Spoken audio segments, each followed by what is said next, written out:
Are we ready? You're listening to Hollywood on Motorcycle Madhouse. Hollywood out of Glow Wrestling in 1980. And all major podcasting platforms. You're listening to only the best internet radio station Let's take a poll. In the world. No. Some people might not think that. What's up, everyone? How you doing today? Gentlemen, the King. I'm here. To the King, baby. I'm here, man. Thanks for everybody for watching Motorcycle Madhouse Biker News this morning. How you guys doing out there? I'm doing pretty good. Don't forget to pound rock on in them comment sections. Appreciate. Got a lot of news today. I am going to start out with one. It had to do with that story yesterday about somebody finding a body in a crypt. They were blaming the Warlocks. It came off of a cop blog, and we tried to find other mainstream media, see if they broke the story or not. And I still haven't found one.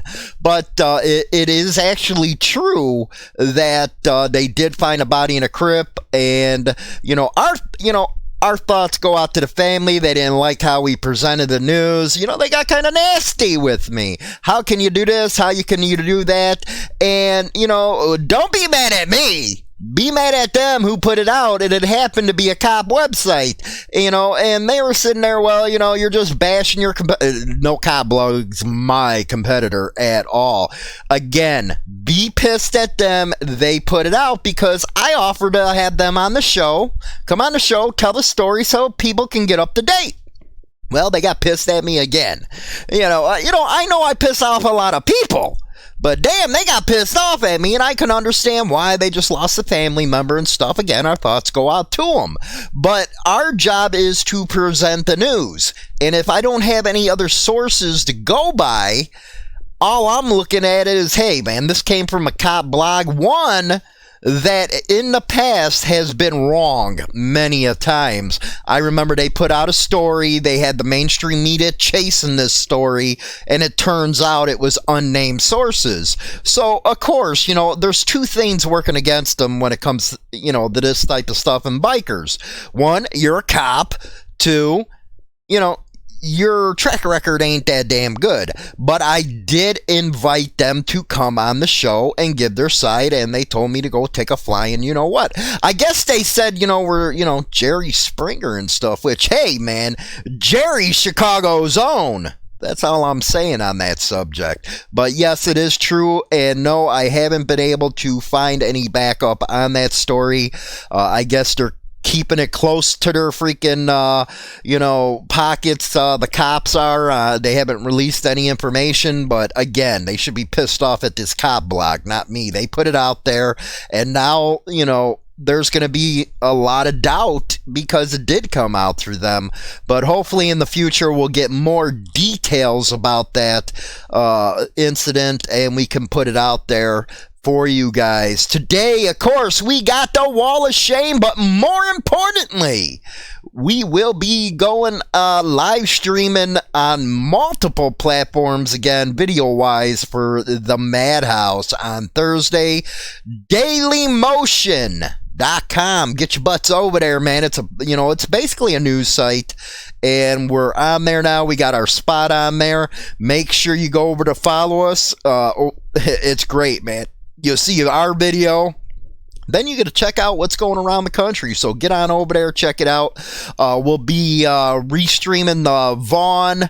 And I'm thinking about the Facebook live stream for this one and some other ones. But don't forget, Motorcycle Madhouse is on Spotify and iTunes. We have the Wall of Shame coming up today. Yes, we got another Wall of Shame. Lots of people are really loving that Leo are being put out there for, again, what they claim that 1%ers do. But let us get into the news and get this sucker rolling. In your face, all over the place. We're online 24/7. 24/7. This station is now the ultimate power in the universe. Hollywood Motorcycle Madhouse on Spotify and iTunes Radio. First story up, and it's a damn good one here. Everybody knows what happened with the Jarhead in New Hampshire, the New Hampshire 7 they called it. No, I had a brain fart there for a minute.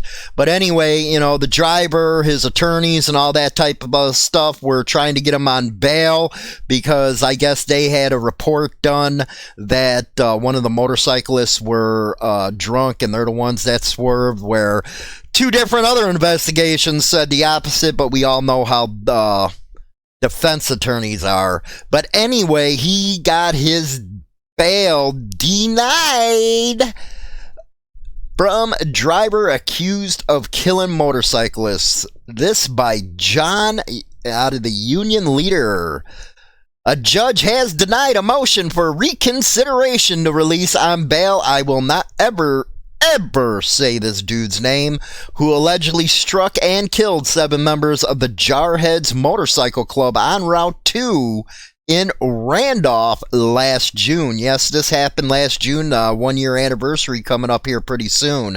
Quote, having considered the parties' pleadings and arguments and the applicable law, the court concludes that it has not overlooked or misapprehended any point of law or fact, wrote Judge Peter Borstein in an order dated Monday. Accordingly, the court denies the defendant's motion. Man, that is like music to my ears, and I bet everybody else. A judge actually did something right for once. Now, this motion was filed on the 27th through his, he filed it through his attorneys to be released on bail, citing a report from the Accident Reconstruction Company that determined motorcyclist Albert Mazza had crossed into his lane of travel.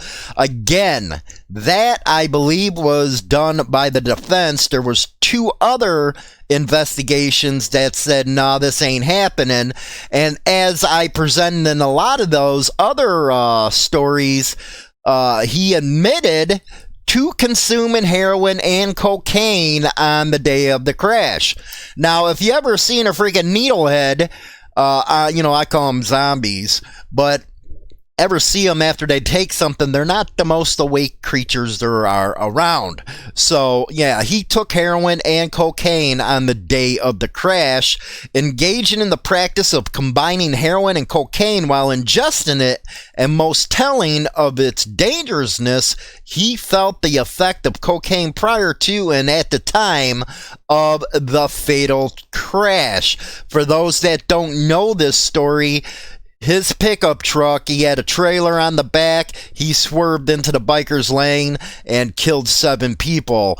A lot of them members of the Jarheads MC. So not only were they, fellow bikers, they were club members, and more importantly, they were veterans. So again, we've been following this story for up to a year, and we'll keep on following it. But this is a damn good day right here. Next up, we got a fire destroys garage home to a motorcycle club and an auto body shop out of the poststar.com. And, this happened in Fort Edward. Again, it was a home to a motorcycle club and auto body shop, was destroyed by fire. The fire was called out at about 6:30 a.m. to the building home to the True Order Motorcycle Club and an auto body shop. Recommended auto body. I feel sorry for the auto body shop, man, especially in these times right now. Sad state of affairs. I don't know much about True Order Motorcycle Clubs. If you guys do, let me know who the hell they are. And, there's so many damn clubs nowadays. It's just unreal. So many clubs nowadays, you can't keep a track of hold of them. Anyway, they're, over on YouTube, you can see the fire and stuff like that, them putting it out. So if you're over on the radio, come on over and check it out. It was a metal building, so it holds all the heat in and holds all the fire in and everything else, Miller said. Those are our firefighters at work. Everybody knows I love my firefighters. Those guys are the bravest people on the face of earth to me, anyway. The entire roof was gone, and firefighters were attacking from the exterior as the structure was unstable. The fire also caused some explosions, but it was nothing serious, according to Miller. Ron Hendrick, the first sergeant of the True Order Motorcycle Club, watched firefighters battle the blaze. The club had rented the space in the building for 7 years. He says, we do a lot for the community, fundraisers, benefits, the whole 9 yards. Okay, well, True Order Motorcycle Club, make sure you get some pizza for the firefighters. Do something good for them for putting that fire out. That's what I say. Next, I thought this was pretty cool, man. It came up in my feed. Yeah, it's, from 2014, but it's from Thrill's Julie Oates, and we got 14 rules for surviving a biker bar. Let's check it out. Rule number 1, be on the bartender's good side. Yes, I have to say that. Generally speaking, bikers respect bartenders. Bartenders are the bomb, man, if you ask me. And a lot of bikers will protect them damn bartenders, dude. You don't want to mess with bartenders around bikers. If it's clear that the bartender thinks you're an all right guy, they assume you're okay too. If the bartender can't stand you, they'll sense that too. Rule number 2, follow the bartender's cues, she says. If the bartender doesn't look concerned over a group of bikers impending arrival, and this will always be the case, you shouldn't either. If the bartender looks nervous, consider paying your tab and leaving. I do not agree with this. That one I don't agree with. Next one, recognize who's in charge. This new crowd won't rush the bar until after the proper members have been served. It's an unspoken show of respect for their role in the pack. Number 4, learn to read patches. You know what? This is actually an interesting one. The patches on a biker's jacket tell the story, of course, among other things, what club the wearer is a part of, whether it's a motorcycle club or riding club, what city he's from, what territory his club claims, blah, blah, blah. And I like that they put this in quotes. MCs only, RCs don't claim territory, and whether he's a prospect or member. I like that one. Rule number 4, I like. Rule number 5, assuming biker's going to hurt you might get you hurt. Yeah, there you go. If you overcompensate by trying to look tough, they'll mess with you. Yeah, we will. Usually in good humor, but you will be made a fool of. And not everyone can handle that kind of humor. Yeah, it's funny with me, I just give it all. And that's why one of the reasons you don't want to be around me when I'm doing 420 is because I just go on a blaze, man. I'm just like out there. Eddie Murphy doesn't have dick on me, okay, when I'm high. Anyway, if you look terrified, they'll feed off that too. No, they won't, man. No, they won't. Bikers aren't like that. When people assume you're dangerous to mess with, it's a compliment. Yeah, I don't know, man. I don't think I like rule number 5. Rule number 6, don't expect to impress anybody with your shiny hog. This is true. This is true. If you bought something just to show it off in your driveway, you are a waxer. And it won't matter what kind of bike you own. On the other hand, if your helmet shows signs of scuffing or better, you'll be able to convincingly talk about how you do your own wrenching. Rock on, and I agree with this one. Don't expect to impress anybody with your hog. Rule number 7, don't overdress the part. You hear that, you damn freaking rubs? Don't overdress the part, man. Don't come all in your freaking all nice leathers and all that kind of stuff. Anyway, we can tell when your gear is lightly used. If your chaps still squeak, it means they spend most of their time hanging in the closet. I like that one. Number 8, ask permission to use the jukebox. If it's cool, ask if he's got any requests. Do not pick any pop, rap, or tired classics like Free Bird. Instead, think Hank 3, The Highwaymen, Steve Vaughn, Molly Hatchet. I don't know why you'd have to ask permission to use the jukebox. Whatever. It happens, I guess. But they did forget David Allan Coe.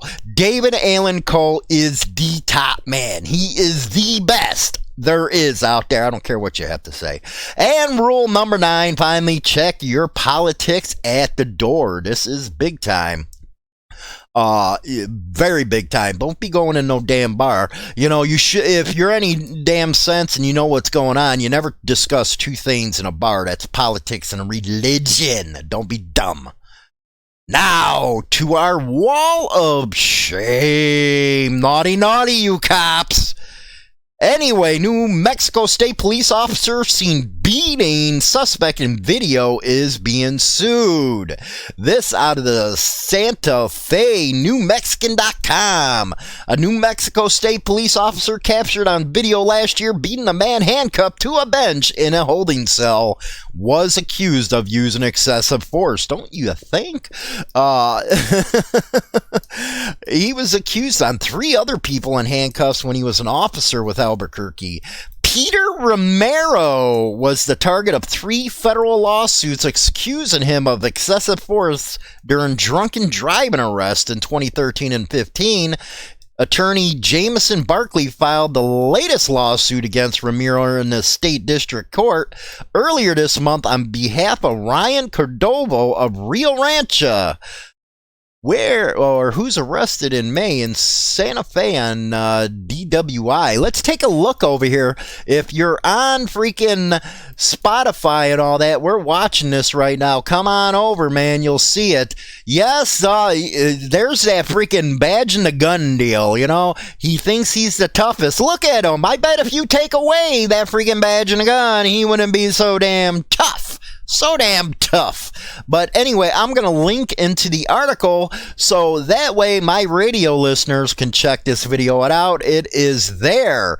That was obtained by the New Mexican through a public records request. Shows Romero going in and out of a holding cell over a 30-minute period while Cordova is either handcuffed to a bar on the wall or the bench. Romero can be seen in the video twisting Cordova's wrist, slamming his head and body against a brick wall, placing a knee on his head and back, and dragging him onto the floor. So yes, we got a guy with a God complex. Now, I know you Leos freaking troll on my stuff. Can you tell me what this dude did was right and that you support him? But I bet you wouldn't answer any questions from IA. Just saying. Okay, before we go to my final thoughts, as always, you can listen to Motorcycle Madhouse over on Apple, Stitcher, Spotify, Google Play, Google Podcasts, and more. Go visit us over on Facebook, Twitter, Instagram, and Pinterest, all our social media platforms. Don't forget Daily Motion. We're now on. So, my final thoughts. For once, a judge does something right. It was good to hear this guy, because, here's a guy who's a foreigner. I think he's from Ukraine or something. Yeah, you're going to give this dude a pass. Oh, we could put him on home monitor. Yeah, right. He'd be on the first freaking ship back to Ukraine by the time they find him, and would not, face justice. That story, if you're not up to date on the New Hampshire 7, go ahead and check out. We got a lot of videos on that. We also got a lot of podcasts on it, so check that stuff out. What do you guys think about this Leo in New Mexico? Now, that is a God complex right there, and I'd really love for you trolling Leos to actually try to debate me on that one. I'd really like it. I'd actually like you Leo trolls to debate me on how this ain't representative of all the people that work in law enforcement. Because apparently you guys, you like bunching up people that do some bad stuff in the motorcycle clubs. I'm not naive to say that it doesn't happen. But you bunch them with the rest of the motorcycle clubs. So I'd like to hear your argument on that. I really would, because you guys, you think you're like king of the castle, man. You're king of the hill. And by the way, you're not. I just hate to break your balls. I know you guys didn't get laid in high school, and you had to go into something that, you figured you get some booty. But the problem is, even when you're a cop, I think that's why, cops want to be, wearing the 3-piece patches is because they can't get the taco even when they got the badge. I think it's a personal problem. I think you guys are freaks. I think there's something wrong with you guys in the head. You just don't do too good with women. That's just my opinion. Just mine. I don't know what everybody else thinks, but, it's just my opinion out there. So, with regards to the biker bar stuff, man, it's just common sense, guys. Just because it's a biker bar, you're going to have more fun in a biker bar than you would in any other shot and beer joints. You just got to use common sense. Don't be an idiot. Some of the stuff I liked, but, some of the other stuff I didn't like. It's like, are you serious? You're saying you got to ask permission to do this or that. No, that's just not the case, man. Motorcycle club members, they're awesome people. Bikers are awesome people. So just be chilled, lay back, have freaking fun, man. Don't go in there trying to show off. The one about showing off your nice leathers and stuff, I really liked. Don't be a rub and being dummy to come in there. And, most people will know if you've been riding that bike. So don't try to act like something you're not. Be your damn self, man. That's what I can say on that. And True Order Motorcycle Club, make sure you at least buy some pizzas for them firefighters, because they put out the freaking fire at your clubhouse. They're the ones who risk their lives. The firefighters are like the best to me.